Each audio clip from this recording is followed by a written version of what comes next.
sometimes when we play cello a lot, we get a soreness. We get this part of our hand here getting sore, maybe some little bit of soreness here, some pain right here, right? And now it can be whatever sort of action you do in your life could be exacerbated by holding the cello bow.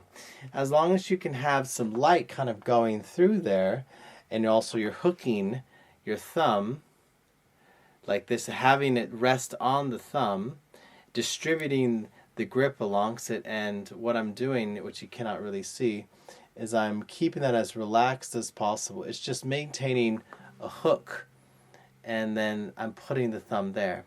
But even when all else fails, and we really need to have the hands in this position, what I suggest to you, if you want to release pressure, is take the thumb and just place it on the virole. That's all you need to do. Place it on the virole, keep everything the same, hold the cello bow like this. This will naturally open it up a little bit more. You're still having to hook it like that. You have to maintain its place.